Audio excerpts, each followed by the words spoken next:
శ్రీ రామచంద్ర పరబ్రహ్మణే నమః. మనం ఇప్పుడు తూమ్కుంటలోని శ్రీ రామభద్ర క్షేత్రంలో ఉన్నాం. నా పక్కన చిరంజీవి వింజమూరి సంకీర్త్ 14 ఏళ్ల చిన్నారి బాల విద్వన్మూర్తి నా పక్కన ఉన్నారు. ఇక్కడ అవధాన విద్యా వికాస పరిషత్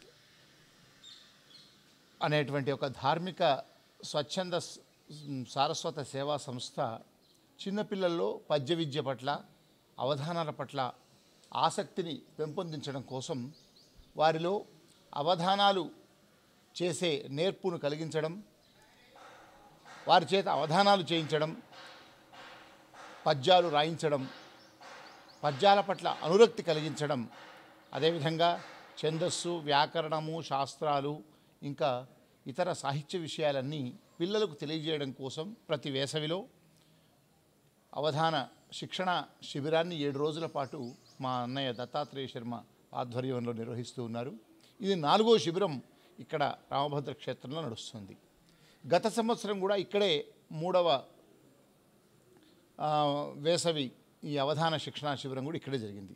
ఆ శిబిరంలో ఈ అవధాన విద్యలో శిక్షణ పొందిన చిన్నారుల్లో నా పక్కన ఉన్న వింజమూరి సంకీర్తి కూడా ఒకరు. చిన్నతనంలోనే పువ్వు పుట్టగానే పరిమళిస్తుంది అన్న చందంలా ఈ అబ్బాయి కొంత భగవత్ కృప, తర్వాత వీళ్ళ తల్లిదండ్రులు వాళ్ళందరి యొక్క కృషి, వాళ్ళ శ్రద్ధ, వాళ్ళ నిష్ఠతో చిన్నప్పటి నుంచే ఈ బాబులో పద్యాల పట్ల, ఇంకా అతను కొంత ఏకసంతాగ్రహి, చెప్పిందల్లా అట్లాగే గుర్తుంచుకోగలిగినటువంటి వ్యక్తి. స్తోత్రాలు అదేవిధంగా సాహిత్యం పట్ల ఆయనకున్న ఆసక్తిని గమనించి చిన్నతనం నుంచే వారు పద్యాలు రచనల పట్ల ఒక 4-5 ఏళ్ల నుంచే ప్రయత్నం చేస్తూ ఉన్నారు. అతను ఈ వయస్సులోనే, అంటే 13 ఏళ్ల వయసులో, అంటే గత సంవత్సరమే ఈ 2 పుస్తకాలు కూడా రాశారు. ఒకటి జనార్దన శతకం, ఇంకోటి శ్రీ నారసింహ శతకం. ఈ అబ్బాయి 8వ తరగతి చదివే నాటికే పద్యాలు రాయగలగ, శతకాలు రాసే స్థాయికి ఎదిగాడు. అందులో వాళ్ళ తల్లిదండ్రుల యొక్క కృషి బాగా ఉంది. ప్రధానంగా వారికి పద్యాలు రాయడానికి తోడ్పాటునందించినటువంటి గురువులు అష్టావధాని అవధానార్చన భారతి శ్రీ తటవర్తి శ్రీ కళ్యాణ్ చక్రవర్తి గారు. వారు ఆస్ట్రేలియాలో ఉంటారు. తటవర్తి గురుకులం అనే సంస్థ, అట్లాగే అవధాన విద్యా వికాస పరిషత్ గత సంవత్సరం నిర్వహించినటువంటి శిక్షణలో కూడా ఈయన ఈ అద్భుతమైనటువంటి ఈ అవధాన విద్యలో ప్రావీణ్యాన్ని సంపాదించారు. ఇంతకు పూర్వము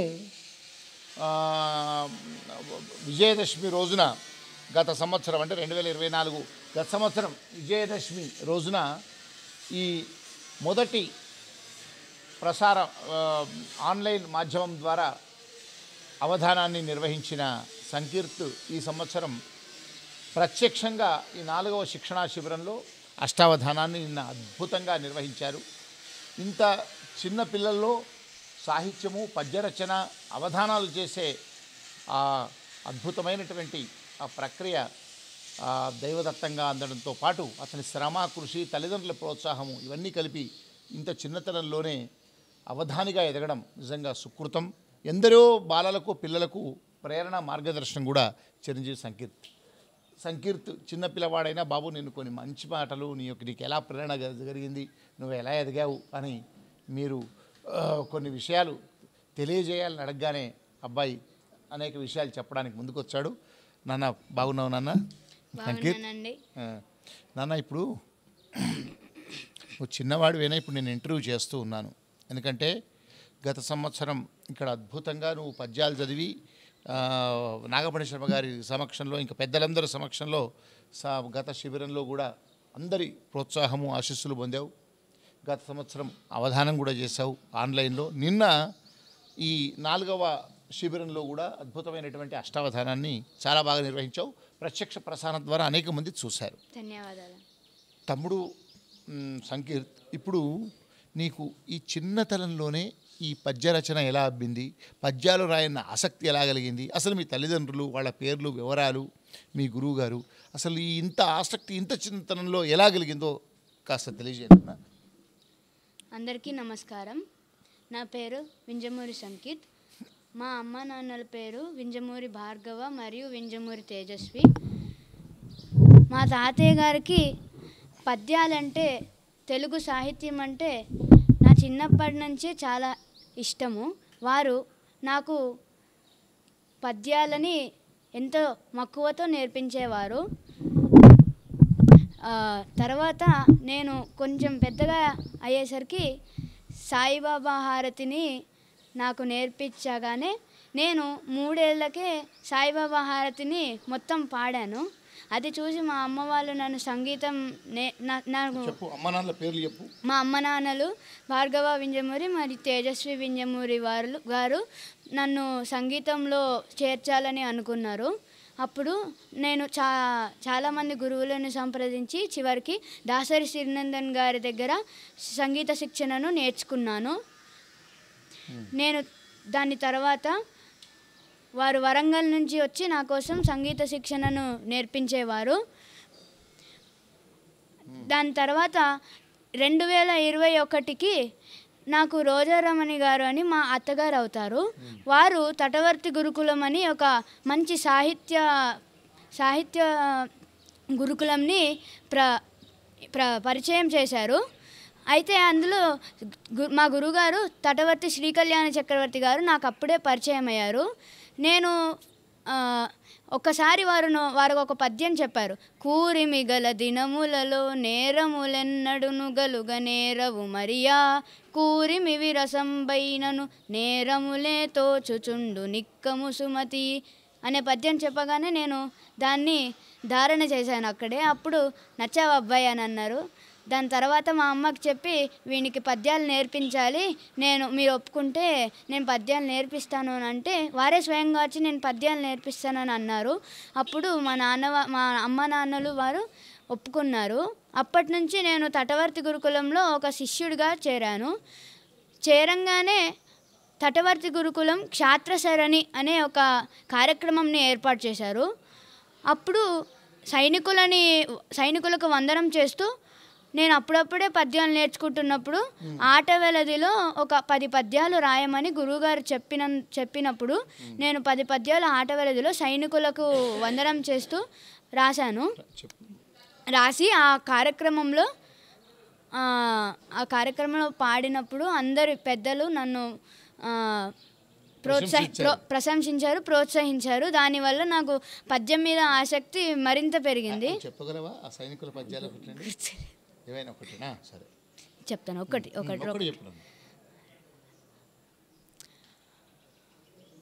శ్రీ భరతమాత బిడ్డలు శీఘ్రముగను శత్రువులపైన దండెత్త శౌర్యముగను గంధవతిని గెలిచెనుగా గర్వముగను క్షోణి కొరిగె సమరమున క్షాత్రసరణి అని ఒక తేటగీత పద్యం రాశాను ఆటవెలి రాయమన్నా. అప్పుడు కొత్త ఛందస్సు రాద్దామని నాకు ఆసక్తి ఎక్కువగా ఉండెను. అందుకని నేను తేటగీతే మొదలుపెట్టాను. దాని తర్వాత లఘువు గురువులతోడ లఘు పద్యముల నేర్పి ఆట వెలది చేత ఆటలాడి పద్యరచన నేర్ప పట్టంబు గట్టెను గురువు గారికి నాకు గురువు గారి నేర్పే గోప్య నిధులు అని వారిని నుతిస్తూ ఒక పద్యం రాశాను. అది వారు వినంగానే ఎంతో ఆనందంగా పొంగిపోయారు. దాని తర్వాత నేను శతకం రాయాలని గురువుగారు నాకు చెప్పారు. చెప్పంగానే నేను మొదట సాయిబాబా శతకంని ఎంచుకున్నాను. అది ఇంకా ముద్రణ కాలేదు, కానీ సాయిబాబా శతకం 136 పద్యాలు అయ్యాయి. అయితే నేను దాని తర్వాత అవధాన సాధనకై గురువుగారు నన్ను అవధాన సాధన చెయ్యి అని అన్నప్పుడు నేను అవధాన సాధన చేస్తూ వచ్చాను. అప్పుడు మా తాతయ్య గారు నాకు నాటక పద్యాలు నేర్పించడం మొదలుపెట్టారు.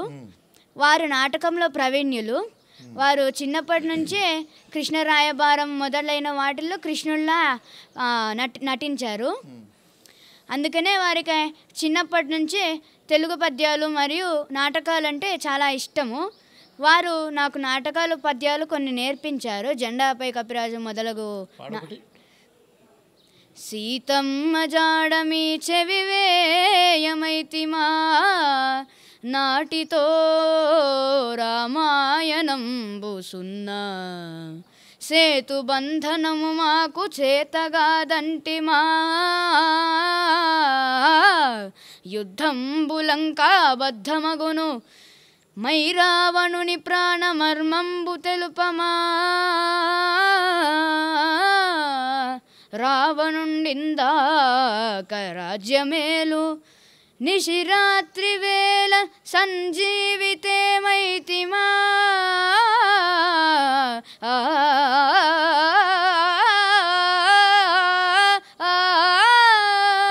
సౌమిత్రి స్వర్గాన సభలు దీర్చు ఆలు బిడ్డలు మాకు ప్రాణాలటంచు అప్పుడు కిష్కింధ వీడి రామైతిమేమి కథన విజయంబు మాట యుగాలు దాటు ఇంత చేసిన రవ్వంతయైన మా జాతి లక్షణంబులు మా కోతి లక్షణంబులు మా కులపు లక్షణంబులు ఆనాడు అప్పుడు మీక తెలియున్ ఈనాడు ఇప్పుడు చింతించి చింతించి వగచిన ఏమి ఫలము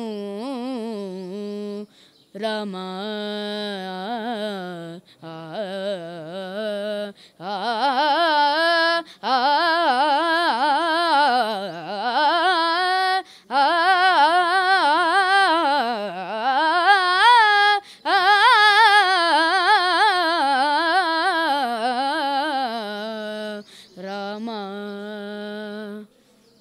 ఈ పద్యాన్ని హనుమంతుడు రాముడికి రామాంజనేయ యుద్ధంలో చెప్తారు. అయితే ఈ నాటకాన్ని మా తాతయ్య గారు చిన్నప్పుడే చేశారు. వారు అందులో ఆ పద్యంని ఎంతో బాగా పాడారు. నేను చిన్నప్పుడు వీడియోని చూశాను, నేను చాలా ఆనందించాను. ఈ పద్యం నేను కూడా నేర్చుకున్నానని ఇంకెంతో సంతోషపడ్డాను. అప్పుడు నేను పద్యాలు అవధాన శిక్షణ నేర్చుకోవడం మొదలుపెట్టాను. అప్పటి నుంచి ఆన్లైన్లో మొదటి అష్టావధానం 2024 విజయదశమి అవధానం మొదటి అవధానం జూమ్ మాధ్యమంలో అక్టోబర్ 12న విజయదశమి నాడు 2024లో జరిగింది. అంతకుముందే అవధాన శిక్షణ శిబిరంలో గత సంవత్సరం అంతకు ముందే వచ్చాను. దానికంటే ముందు కూడా గురుగారు నాకు అవధాన శిక్షణకి కొన్ని సలహాలు సూచనలు ఇచ్చారు. వాటిని కూడా పాటిస్తూ ఈ అవధాన శిక్షణ శిబిరానికి దత్తాత్రేయ శర్మ గారి సూచనతోటి వచ్చి నేర్చుకున్నాను. చాలా పద్యాలు కూడా నేర్చుకున్నాను, చాలా సలహాలు కూడా నేర్చుకున్నాను. చాలా బాగా ఉపయోగపడింది. ఈ శిబిరం కూడా చాలా బాగా సాగుతుంది.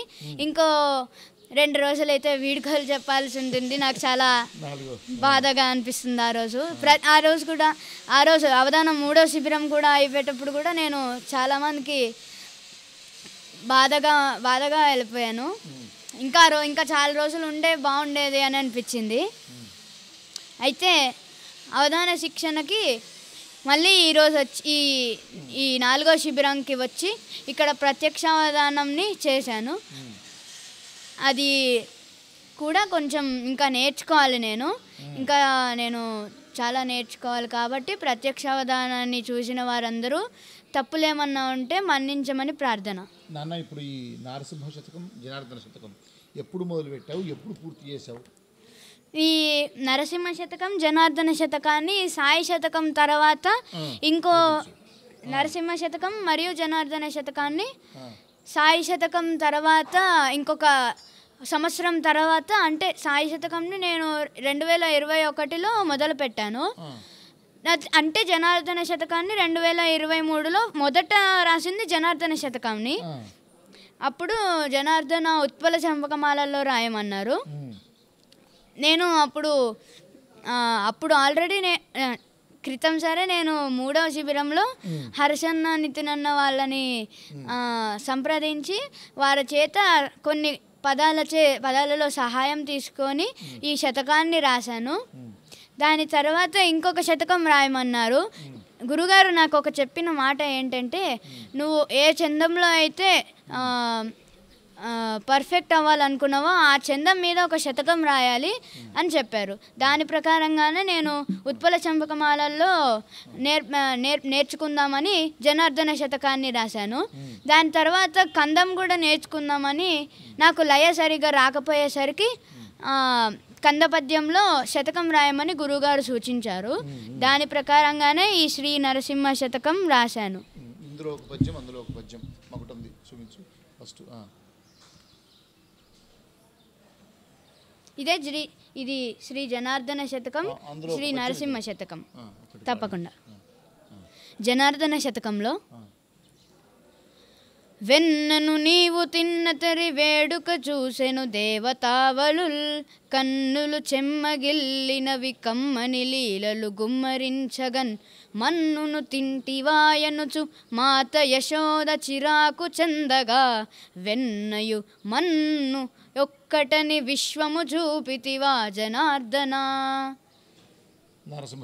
నరసింహ శతకంలోండి నిన్నే గొలిచితి పిలిచితి నిన్నే దిక్కుగా తలిచితి నీరజనయన నిన్నే శరణని వేడితి చిన్నగనను కావుమయ్య శ్రీ నరసింహ. అద్భుతం నాన్న. ఇప్పుడు ఎంతకాలం పట్టింది నాన్న ఈ 2 శతకాలు రాయడానికి? ఇది అయినా జనార్దన శతకము ఒక నెలలో రాశాను. రోజుకి ఎన్ని పద్యాలు రాశారు? రోజుకు 3 పద్యాలు రాసేటివాన్ని. నరసింహ శతకము ఒక 15 నెలలు అంటే 15 డేస్లో అయిపోయింది. 15 రోజులు. ఇప్పుడు రాయాలంటే ఎన్ని రోజులు తీసుకుంటాం? ఇంకేదైనా శతకం అంటే రామ శతకమో కృష శతకమో అంటే కొంచెం ఎక్కువ సమయమే తీసుకుంటున్నాను, ఎందుకంటే నేను ఇంకా నేర్చుకోవాలి కాబట్టి. కానీ నేను పద సంపద చిన్న పద్యాలు కాబట్టి తొందరగా అయిపోయింది. కానీ ఉత్పల చంపకమాలలో మళ్ళీ రాసుంటే ఒక నెల కాలమో ఇంకా ఎక్కువనో పూర్తి చేయగలవు. నెల రోజుల్లో పూర్తి చేయగలవు. నెల రోజులు ఇంకా కొంచెం ఒక 2-3 రోజులే. నేను 9వ తరగతి చదువుతున్నాను.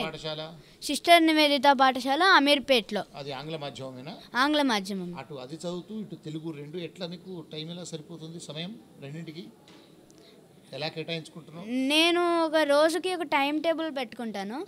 అది పొద్దున్న లేచి స్నానపానాదులన్నీ పొద్దున్న 8 కలా లేచి స్నానపానాదులు చేసి 8 గంటల కంటే స్కూల్ ఉన్నప్పుడు 7:30 అలా లేస్తాను.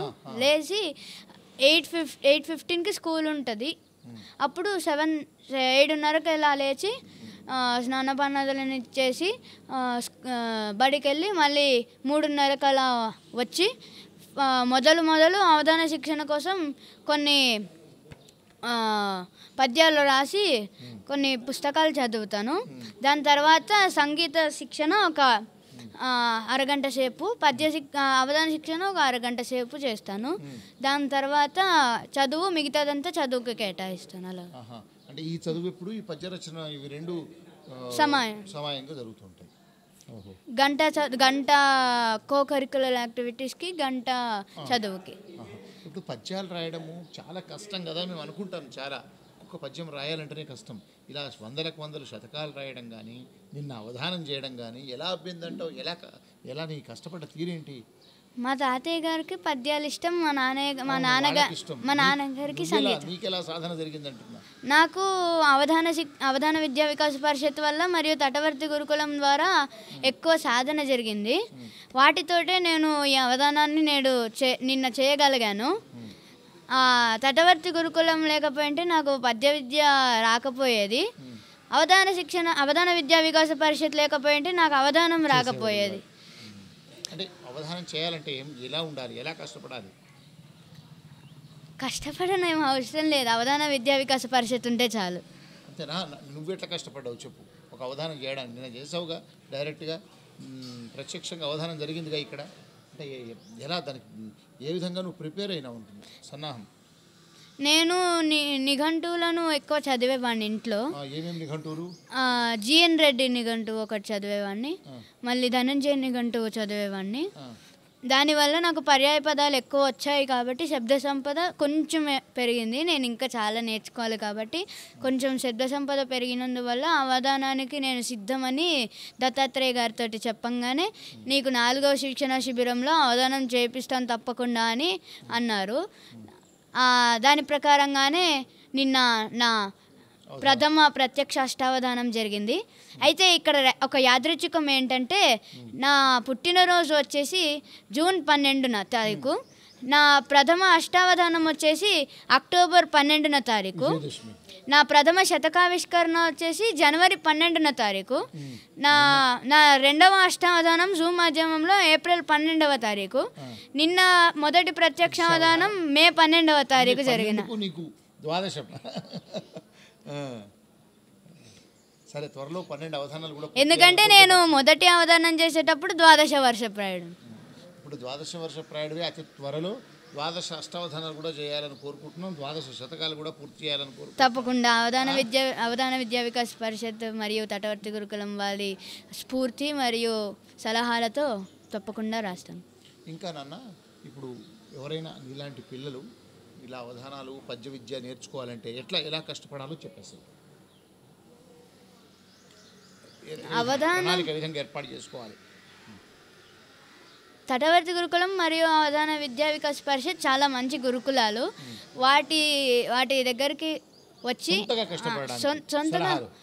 సొంతగా కష్టపడడానికంటే రోజు చదవాలి అంతే, ఇంకేం నిఘంటువులు, కావ్యాలు, మరి ఇంకా వ్యాకరణం కూడా చదవాలి. మళ్ళీ ఛందస్సులను ఎక్కువ ఎన్ని ఛందస్సులను ఎక్కువ నేర్చుకుంటే అంత అవధానంలో అంత సులభంగా చేసేయచ్చు. ఎందుకంటే మనకు చాలా ఛందస్సులు ఉన్నాయి, వారు ఏ ఛందస్సును అడిగినా మనము చెప్పేయచ్చు. అందుకని మనం ఇప్పుడు మనకు తెలియని ఛందస్సు అడిగినప్పుడు అట్లా చెప్పలేం. కాబట్టి ముందే వ్యాకరణంలో ఛందస్సులు అనేవి చదివేసుకుంటే అందరూ వాళ్ళు చెప్పిన ఏ ఛందస్సులైనా పూరించవచ్చు.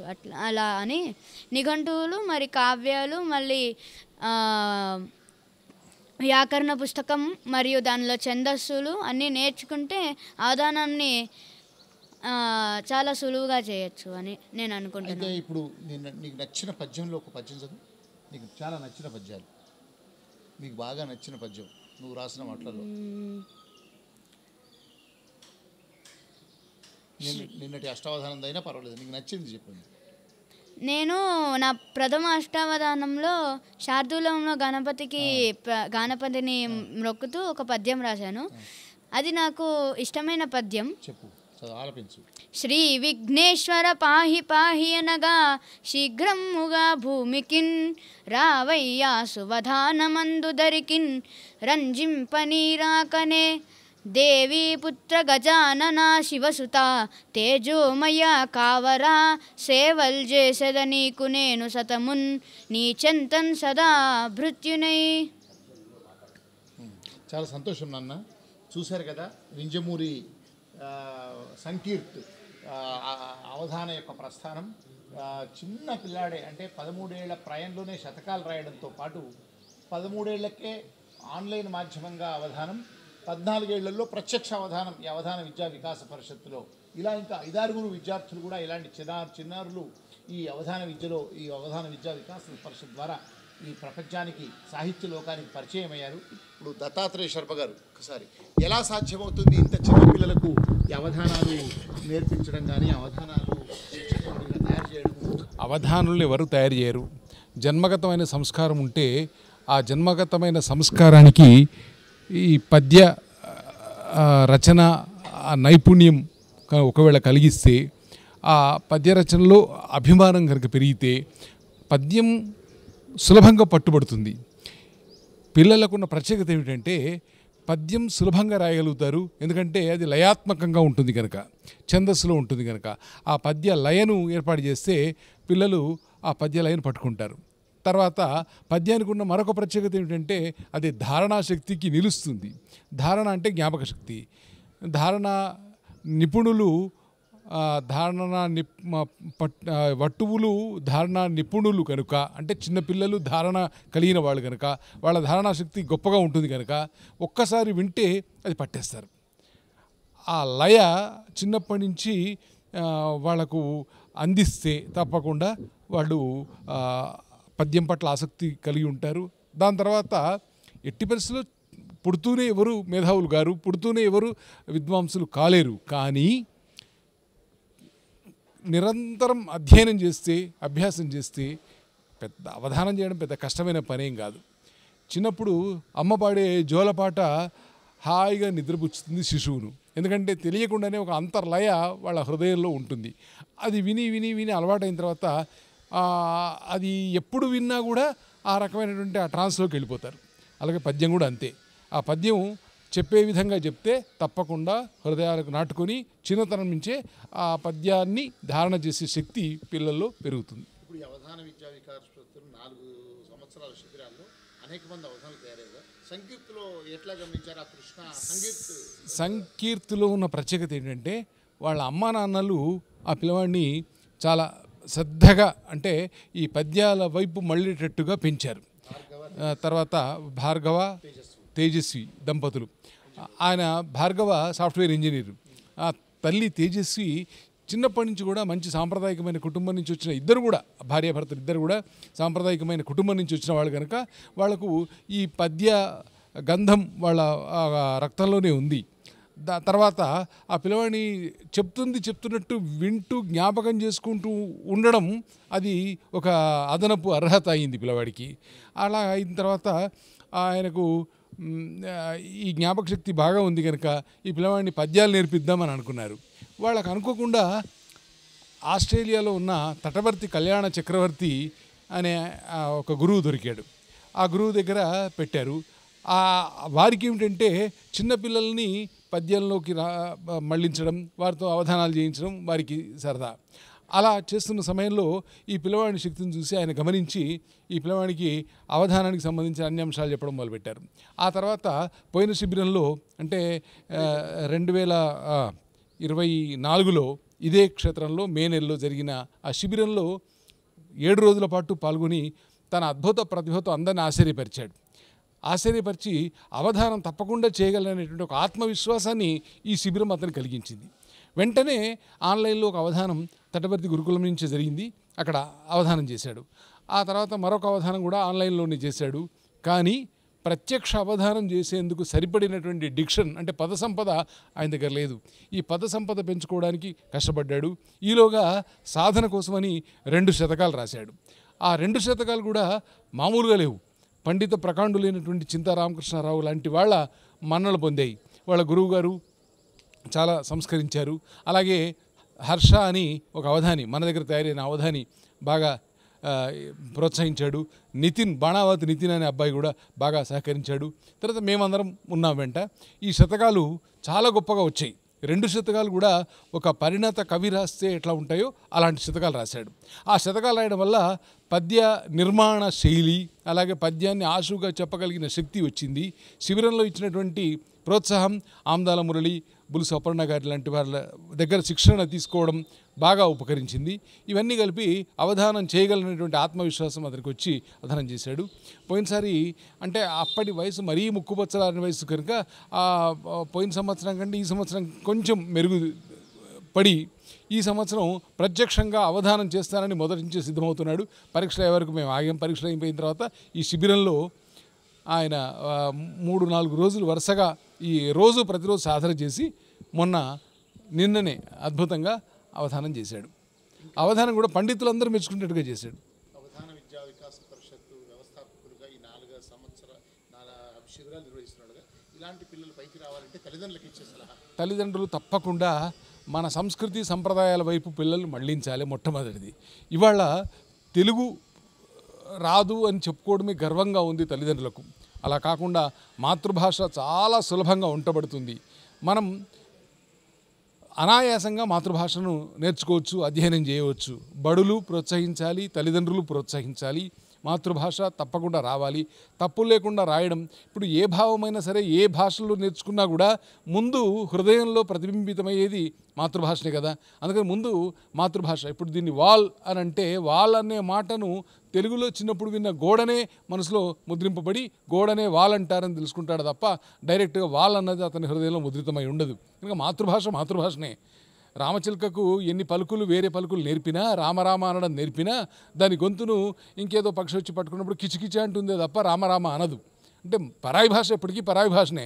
మాతృభాష అది అమ్మ స్తన్యంతో వచ్చిన భాష కనుక తప్పకుండా తల్లిదండ్రులు మాతృభాష మాట్లాడాలి, పిల్లలు కూడా మాతృభాష మాట్లాడాలి, మాట్లాడించడం నేర్పాలి.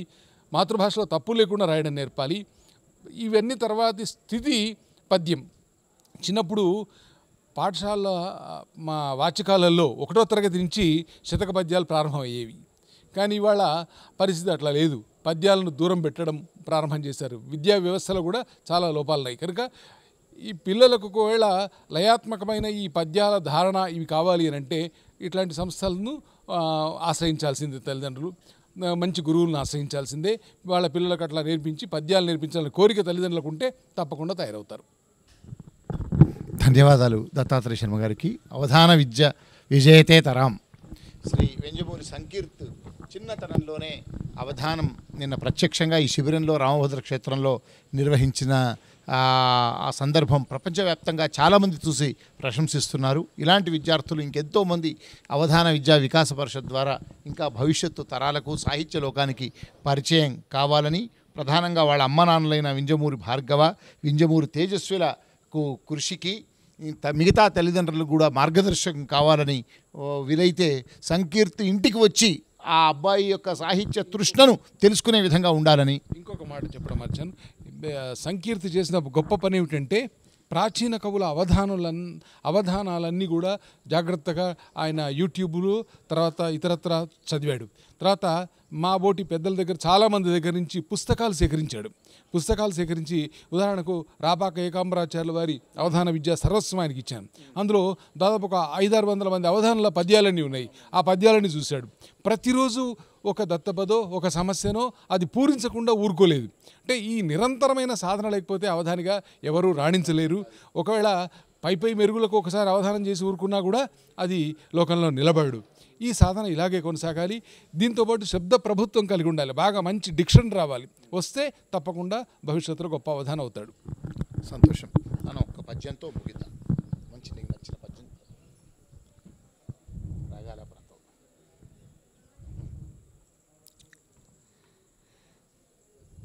జెండాపై కపిరాజు, జెండాపై కపిరాజు, ముందు సుతవాజి శ్రేణియున్ గూర్చి నేదండంబుంగొని త్రోలు చందనము మీదన్ నారి సారించుచున్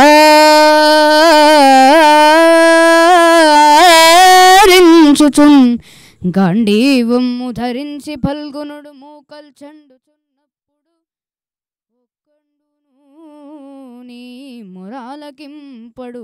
గాండీవము ధరించి ఫల్గునుడు మూకల్ చెండుచున్నప్పుడొక్కండు నీ మురాలకింపడు.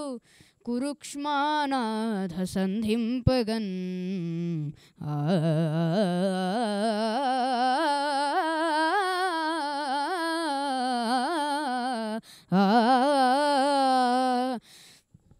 ధన్యవాదాలు. తాతగారి ప్రేరణతో ఈ రంగస్థల పద్యం.